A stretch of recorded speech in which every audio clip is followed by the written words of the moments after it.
Bonsoir Monsieur Best. Bonsoir Monsieur Samary. Merci beaucoup d'être sur le plateau de Bonsoir le Gard ce soir.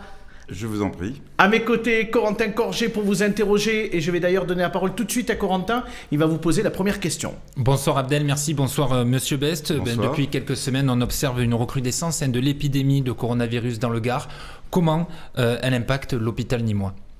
Donc elle impacte, comme au cours de la seconde vague, par un flux de patients pris en charge à la fois dans les lits de réanimation, de soins critiques et dans les lits de médecine. Nous sommes actuellement sur environ 140 patients pris en charge au jour J dans les lits du CHU, auxquels il faut ajouter bien évidemment les prises en charge dans les autres hôpitaux du département, notamment Alès, Bagnols-sur-Cèze, et les clusters qui se forment encore aujourd'hui dans certains EHPAD du département.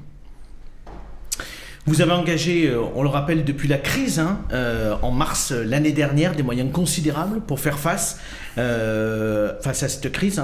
Et avec le développement de lits, ce qu'on appelle de soins critiques et de réanimation, on en est où précisément aujourd'hui dans l'établissement nîmois? Et est-ce que vous allez poursuivre en ce sens ce développement? Donc on a réussi depuis le début de la crise à doubler, ce qui est tout à fait considérable, le nombre de lits de soins critiques, c'est-à-dire les lits de réanimation et de surveillance continue qui permettent de prendre en charge des patients qui sont en insuffisance respiratoire et qui sont pour certains intubés, ventilés et pour d'autres sous oxygénothérapie à haut débit, c'est-à-dire des mécanismes de suppléance par oxygène des défaillances respiratoires. Et nous avons, alors que j'avais 40 lits disponibles il y a 18 mois, désormais plus de 80 lits qui relèvent de ces spécialités, gérées par les réanimateurs, les urgentistes, avec l'aide des anesthésistes et le renfort de plus de 200 soignants formés à la réanimation que nous avons recrutés depuis la deuxième vague, donc depuis octobre 2020, dans l'établissement. C'est un effort tout à fait considérable qui a mobilisé les équipes. On dit qu'il est impossible d'augmenter les lits de réanimation au niveau national et que c'est très compliqué. Or, nous l'avons fait, à la fois sur un cadre d'autorisation définitive qui nous servira dans le futur, après la crise Covid, pour des lits définitifs de réanimation, et dans un cadre d'autorisation provisoire pour d'autres de ces lits. 80 lits, je l'ai dit, c'est tout à fait considérable. Nous renforçons encore le dispositif, notamment à la demande de l'Agence régionale de santé, puisque vous savez qu'on nous demande de créer des lits supplémentaires au vu des données épidémiologiques qui ne sont pas satisfaisantes et rassurantes pour le département. Et c'est dans ce cadre que nous travaillons avec les chefs de service de réanimation et des spécialités concernées, et l'aide notamment des autres spécialités, dont l'anesthésie, à un renfort de ces lits, encore une fois en capacitaire, ce qui est très compliqué puisqu'il nous faut 2 infirmières pour un lit de réa, et qu'actuellement nous sommes en train de créer 10 lits supplémentaires, 5 déjà opérationnels depuis la semaine dernière, et 5 qui seront opérationnels Donc, début avril. Le développement se poursuit, c'est pour ça aussi que vous avez lancé une annonce pour le recrutement de personnel soignant supplémentaire. L'annonce est toujours en cours, en tout cas les recrutements et les sont toujours en recrutements cours. sont continus, y compris sur des personnels médicaux de réanimation.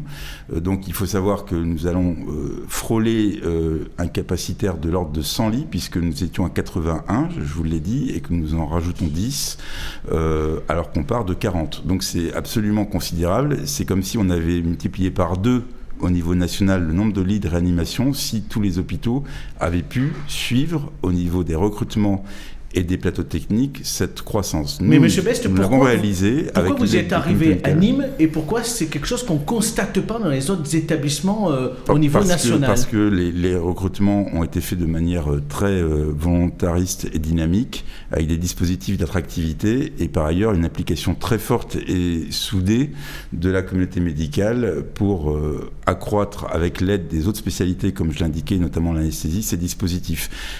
Il faut comprendre qu'effectivement des personnels soignants formés à la réanimation, et je parle des infirmières, ne sont pas forcément disponibles immédiatement, puisque ce sont des infirmières qui doivent déjà avoir exercé en surveillance continue et en réa, et que donc effectivement au niveau national ces effectifs ne sont pas extensibles à l'infini et que c'est des vases communicants dont nous avons pu bénéficier pour partie, et pour autre partie c'est pour ça qu'on parle de déprogrammation des personnels issus des blocs opératoires, notamment les infirmières anesthésistes qui sont redéployés vers les activités de soins critiques, mais ce qui suppose de fermer certaines salles de blocs opératoires pour redéployer ces personnels hautement qualifiés. Est-ce à dire qu'à l'heure actuelle, Monsieur Best, vous êtes confiant parce que vous avez quand même des moyens pour lesquels vous avez travaillé ces derniers mois et qui vous permettent aujourd'hui d'avoir plus de capacité comme vous l'expliquez, ou est-ce que quand même aujourd'hui on est dans cette troisième vague, clairement, en tout cas dans notre département, et c'est le cas dans d'autres départements, et donc il faut quand même vous préparer à de la déprogrammation et préparer à faire peut-être appel également aux établissements privés? Alors, nous avons déjà déprogrammé partiellement nos activités, celles qui sont le moins porteuses de pertes de chance, et nous continuons, comme je vous l'ai indiqué, à armer des lits supplémentaires.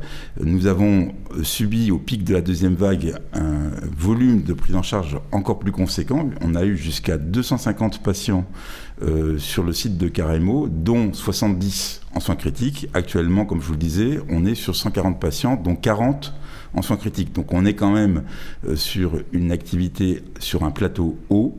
On sait que les taux d'incidence ne sont pas bons et qu'on en a la répercussion 3 semaines après. On sait que la patientèle prise en charge dans les soins critiques a évolué puisque du fait du variant anglais qui est très majoritaire, qui est à plus de 90% dans les diagnostics actuels de la Covid, ce variant a pour caractéristique d'impacter des populations plus jeunes. Sur l'unité médico-chirurgicale sous Optiflow, les personnes de moins de 65 ans sont désormais majoritaires dans cette patientèle. Le profil a donc évolué. En revanche, le seul point positif, c'est qu'effectivement, ces capacités en soins critiques ont fortement augmenté et que nous avons un exercice territorial permanent de répartition des prises en charge sur les autres structures du département, même si nous avons quelques difficultés pour harmoniser ces flux avec notamment les structures privées. Mais en tout cas, cette solidarité territoriale est indispensable pour absorber ensemble les conséquences d'une épidémiologie qui n'est pas satisfaisante et qui se dégrade. Un mot du personnel soignant, vous l'avez dit, on est sur un plateau, même si voilà, on a bien compris qu'il y avait encore un peu de marge au CHU à Nîmes. Dans quel état d'esprit il est? On imagine, voilà, ça fait plus d'1 an maintenant, mais comment se porte le personnel soignant au CHU de Nîmes? Alors, la difficulté du portage par l'institution de cette crise, c'est qu'elle dure. C'est-à-dire qu'on a appliqué depuis 1 an des dispositifs qui étaient prévus dans le cadre de ce qu'on appelle des plans blancs, des plans de crise, mais que dans la durée, ces plans qui mobilisent des personnels pour tout donner, évidemment, épuisent les forces. Donc la seule solution, c'est effectivement de rechercher constamment, c'est ce qu'on fait notamment ces derniers jours, une répartition plus large des spécialités qui s'impliquent dans les prises en charge Covid. Je pense notamment aux spécialités médicales qui, pour l'instant, n'avaient pas participé à ces prises en charge et dont on discute l'élargissement des services contributeurs à ces prises en charge, avec les médecins, des services de rééducation, des services qui sont connexes aux prises en charge Covid. Et la deuxième réponse, c'est évidemment, et je l'ai déjà dit, des recrutements complémentaires qui permettent au personnel déjà présent de prendre malgré tout des repos et d'avoir des latitudes de repos suffisantes pour regonfler les batteries. Donc on est clairement sur des dispositifs complémentaires, mais le gros challenge qui crée ou qui risque de créer des lignes de fracture, et nous devons y être vigilants, c'est effectivement de répartir l'effort toujours sur les mêmes équipes. Donc il faut que les équipes de toutes les spécialités médicales du CHU contribuent de près ou de loin, mais bien sûr, évidemment de près, à ces de prises en charge. Et c'est les réorganisations permanentes que l'on fait avec le directeur médical de crise, le professeur Delacoussé, depuis 1 an. Mais ces réorganisations ont leurs propres limites, puisqu'on peut mobiliser encore une fois des professionnels sur des procédures adaptées de temps de crise contigu et concentré dans le temps. C'est plus compliqué au bout d'1 an, et c'est la raison pour laquelle c'est notre challenge de tous les jours de mobiliser les équipes et de les ressourcer pour arriver à tenir dans la durée. Au-delà de se ressourcer, non, du repos, je me souviens mettez-vous d'accord entre non, vous parce pour qu'il y a poser eu les quelques questions. grèves. Non, je voulais parler de la prime Covid parce qu'il y a eu quelques mouvements quand même à l'hôpital, savoir si c'était rentré dans l'ordre, si voilà, on se souvient qu'il y avait eu des agents, il y avait des différences de primes, donc ça avait fait quelques mouvements. Les différences de primes ont Comment ça s'est été réglé ? décidées par un texte réglementaire dont nous étions chargés de l'application, ce qui a été compliqué. On l'a réglé en cherchant à l'appliquer selon un simple principe d'équité, et évidemment ce fut tout de même tendu, et donc nous avons élargi progressivement des dispositifs de reconnaissance collective qui vont au-delà de cette prime Covid qui était ponctuelle à des dispositifs plus pérennes sur Donc notamment c'est les rentré dans métiers l'ordre. exposés, et ceci a été mis en œuvre au cours des derniers mois de l'année 2020. Monsieur Best, on parle de la vaccination. On entend au niveau national le développement de vaccinodromes. Dans le département du Gard, à Nîmes, il y a déjà des petits vaccinodromes, puisqu'il en existe de nombreux. Mais comment vacciner davantage ? Parce que c'est ça l'objectif, en réalité. Alors, nous avons effectivement été le premier centre de vaccination créé à la demande des pouvoirs publics dès la réception des premières doses, dès début janvier. Nous avons réalisé, rien qu'au CHU, à ce jour, plus de 35 000 injections. Et évidemment, les autorités sanitaires et préfectorales ont créé, au fur et à mesure de l'arrivée des doses, des centres de vaccination. À Nîmes, nous avons également le centre des Costières, comme vous le savez, et des centres dans les principales villes et agglomérations du département. Il n'en reste pas moins qu'avec l'augmentation des doses qui vont arriver à partir du mois d'avril, il nous faut reconsidérer la capacité à réaliser des injections nouvelles des centres déjà existants et adosser d'éventuels nouveaux centres aux densités urbaines. Nîmes, au sens l'agglomération, c'est 250 000 habitants, donc le tiers du département du Gard. Donc on sait d'ores et déjà que le centre du CHU, dans ses murs, et le centre des Costières ne pourront pas absorber les 20-25 000 doses qui seront livrées chaque semaine. Ah oui, donc c'est une grosse livraison pour le département. Voilà, c'est une grosse augmentation, notamment des vaccins Pfizer, parce que c'est ceux-ci qui sont livrés dans les centres de vaccination. Et donc, il nous appartient de trouver des solutions pour d'abord étendre quand même les capacités des centres existants et deuxièmement, inventer de nouveaux modèles hors les murs de vaccination des professionnels et des personnes qui fréquentent les CHU. Fonctionnement en drive, pourquoi pas ouvrir le stade des Costières ? Alors, d'abord, le CHU ne gère que le centre de vaccination qui a été créé dans ses murs. Les autres créations relèvent des décisions préfectorales conjointes avec l'Agence régionale de santé. Au CHU, c'est quoi vos idées ? Au CHU, nos idées, c'est premièrement d'étendre, comme l'a souhaité le président de la République, et dès le début, on a été très réactifs, à une capacité élargie le dimanche, tous les dimanches dès la semaine prochaine, et étendue en capacité horaire d'ouverture le matin et en soirée. Et la deuxième idée, déjà validée par l'ARS, qui est de proposer une vaccination de tous les personnels et les personnes âgées, dont la limite d'âge d'ailleurs a baissé cette semaine et baissera encore, puisqu'elle est désormais à 70 ans à partir de la semaine prochaine, et de proposer cette vaccination, non pas seulement dans le centre de vaccination et dans les murs de ce centre créé au CHU, mais au décours du parcours des personnes âgées qui viennent en consultation, en hôpital de jour ou en hospitalisation complète, sachant que la moyenne d'âge dans les services de médecine et pas qu'en gériatrie au CHU est de 69 ans, c'est-à-dire une moyenne qui est proche de l'âge maintenant éligible à la vaccination. Ce que vous êtes en train de nous dire, Monsieur Best, parce que ça c'est vraiment votre idée, c'est finalement de vacciner presque au lit du patient, c'est ça ? C'est de vacciner au lit du patient, hors les murs, mais rattaché au centre de vaccination, et notamment à la gestion des flux du vaccin Pfizer, qui est un vaccin, comme vous le savez, conservé dans des congélateurs à moins 80. Il n'y aura que du Pfizer là sur les 25 000 doses que vous allez recevoir ? Ça sera... Alors, sur les doses qui sont prévues et qui sont gérées encore une fois par l'ARS et l'autorité préfectorale, seront conservées au congélateur du CHU de l'ordre de, c'est ce qu'on nous annonce, 20 puis 24 000, puis 30 000 au mois de mai, doses Pfizer. Voilà. Nous conservons également le Moderna, mais qui est délivré dans des quantités moindres et qui est délivré au centre des Costières. En revanche, le vaccin AstraZeneca est sorti d'une gestion hospitalière où il était inclus depuis le mois de février jusqu'en mars, et il est désormais géré en pharmacie d'officine avec des systèmes de grossistes-répartiteurs classiques. Il sort du système hospitalier. Nous gardons le système Pfizer, mais qui est un système complexe dont le volume va considérablement augmenter, puisque, comme je vous l'ai dit, on a débuté en janvier avec 4000 doses par semaine pour tout le département, et on sera rapidement, en avril-mai, à 25 puis 30 000 doses par semaine. Donc l'enjeu, c'est que les centres existants puis d'éventuels nouveaux centres, mais créés dans les agglomérations les plus importantes, permettent d'écouler de l'ordre de 25 000 doses par semaine. Évidemment, le seul CHU de Nîmes et le seul CHU de Nîmes, puis les Costières, n'y suffiront pas. Et donc la question qui n'est pas posée à moi, mais aux autorités compétentes en la matière, c'est la création éventuelle d'un 3e centre pour l'agglomération nîmoise qui comporte, je le rappelle, 240 000 habitants.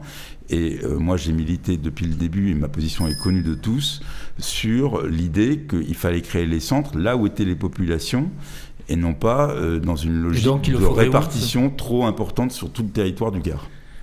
On change de sujet parce que je voudrais quand même, le temps passe extrêmement vite, qu'on parle bien évidemment des projets de développement de l'hôpital. Où on est aujourd'hui, les réalisations, où on en est? Alors, nous avons des réalisations majeures, et la force de l'hôpital de Nîmes et de son action, y compris en appui avec ses communautés hospitalières, c'est d'avoir continué ces projets pour donner une perspective de sortie qui ne soit pas qu'une perspective sanitaire, mais une perspective de moyens en plateau technique, en capacitaire supplémentaire, puisque ce qui nous fait défaut aujourd'hui, c'est le nombre de lits, et c'est le nombre de lits en confort hôtelier, en chambre à 1 lit, puisque la crise sanitaire nous oblige à transformer les chambres à 2 lits en chambres à 1 lit, et nous fait perdre de l'ordre de 200 lits sur Caremo, ce qui est considérable. Donc l'enjeu de demain, c'est d'avoir plus de chambres à 1 lit et d'avoir un capacitaire qui réponde aux enjeux de santé publique sur la cancérologie qui explose, sur les maladies chroniques, sur les activités de chirurgie ambulatoire et d'interventionnel. Donc à chaque enjeu que je viens d'énoncer répond un projet immobilier, un plateau technique, une infrastructure et la nécessité d'aller chercher, dans le cadre du plan de relance qui vient d'être lancé par le Premier ministre, des financements complémentaires, puisque les seules capacités d'autofinancement du CHU n'y suffiront pas. Donc la grandeur de cette action, ça a été, en pleine crise, de continuer ces travaux. Nous venons de commencer le chantier de l'important bâtiment de maladies infectieuses et gériatrie qui ouvrira mi-2023, dont les fondations vont bon train. Nous allons ouvrir le nouvel institut de formation métier de santé avec de nouvelles promotions d'infirmières anesthésistes, infirmières de bloc en septembre, et il est quasiment terminé sur le site de Caremo. Nous allons lancer la surélévation d'un étage de tout l'hôpital Caremo Sud pour y mettre 90 lits post-urgence, de soins critiques qui nous font également défaut et de médecine post-urgence. Et nous allons, si nous obtenons des aides financières suffisantes pour le faire, lancer la construction d'un très imposant bâtiment de médecine qui regroupera toutes les activités de médecine de Caremo Nord, le bâtiment en briques que les Gardois connaissent bien, et qui nous permettra de développer la maternité dans les lits de Caremo Nord qui seront ainsi libérés. Et enfin, et je n'ai pas terminé, car nous avons un enjeu majeur pour le département du Gard et la basse vallée du Rhône, c'est-à-dire les départements limitrophes desservis par le CHU de Nîmes, sur la cancérologie. Les taux d'incidence de toutes les maladies de cancérologie, qu'il s'agisse des maladies du sang ou des tumeurs solides, augmentent. À la fois la population augmente, mais le taux d'incidence à population identique augmente également. Et donc l'enjeu, c'est d'étendre le bâtiment de cancérologie qui, ouvert en 2015, est déjà trop petit, et d'avoir des plateaux d'hôpital de jour en hématologie et en oncologie médicale suffisants et suffisamment dimensionnés pour faire face aux défis sanitaires des 20 prochaines années. C'est un enjeu qui n'est pas atteignable avec les seules ressources du CHU et pour lesquelles le plan de relance hospitalier qui mobilise des projets qui devront être prêts à partir dès 2022, évidemment concerne ô combien le CHU de Nîmes, puisque ces 2 projets récemment formalisés viennent d'être portés à la connaissance du directeur général de l'ARS et qu'évidemment ils prendront, on l'espère, rang dans le cheminement d'un schéma régional fait par l'ARS Occitanie. nécessaires pour formaliser les opérations d'investissement qui seront soutenues dans le futur, dans le cadre de ces crédits qui sont massifs. Donc c'est de grands projets pour le CHU de Nîmes. J'ai presque envie de vous poser une dernière question pour terminer, Monsieur Best. Est-ce que vous avez envie de couper les rubans de tous ces projets aussi? Est-ce que vous avez envie de poursuivre votre aventure au CHU de Nîmes? Alors tout ne dépend pas de vous, ça je sais que c'est le cas, mais on a quand même envie de vous poser cette question parce que vous êtes extrêmement ambitieux pour le CHU de Nîmes. Depuis plusieurs années, vous y êtes extrêmement mobilisé. Sur cette année de crise, on l'a vu, où vous n'avez pas lâché la rampe, au contraire, vous avez continué à investir et mobiliser avec le personnel soignant et hospitalier. Et donc la question qu'on a envie de vous poser, parce que je crois qu'elle se pose aussi probablement auprès de vos collaborateurs, c'est de savoir si M. Best il a envie de rester encore des années au CHU de Nîmes. Tout à fait. Alors je ne connaissais pas cette question, je rassure vos auditeurs, je ne connais pas les questions à l'avance. Mais par contre, je connais les réponses. C'est le principal. Je vous confirme, et c'est bien le principal. Et donc je vous confirme que malgré les procédés de déstabilisation intentés par certains tabloïds dans des manœuvres qui n'inspirent pas ce sentiment que l'on appelle le respect, j'ai bien l'intention de poursuivre cette action, que je n'ai candidaté nulle part, ni à Lyon, ni à Marseille, ni à La Réunion, ni dans les dom-toms, et que ces projets m'intéressent parce qu'ils mobilisent une capacité d'innovation et de projection qui correspondent à mes domaines d'intérêt prioritaires, même si la profession de chef d'établissement hospitalier nécessite une vision généraliste qui couvre tous les sujets. Et on l'a bien vu, je n'avais pas prévu de devoir gérer avec le professeur Delacoussé une crise d'une telle ampleur, mais c'est la grandeur et la contrainte en même temps de nos fonctions. Mais évidemment, pour porter ces projets ambitieux à leur terme, il me faut un minimum de durée. Je ne crois pas aux hommes providentiels qui, d'un coup de baguette magique, en 18 mois, révolutionnent une structure de 7000 agents et de 500 millions de budget. En revanche, je crois à la pertinence d'une vision collective et à la nécessité d'un minimum de durée, que je qualifierais d'au moins 5 à 6 ans, pour porter ces projets jusqu'à leur terme. Et voilà le sens de mon action et le sens de mes intentions. On l'avait bien compris. Merci, Monsieur Best, d'avoir répondu à l'ensemble de nos questions.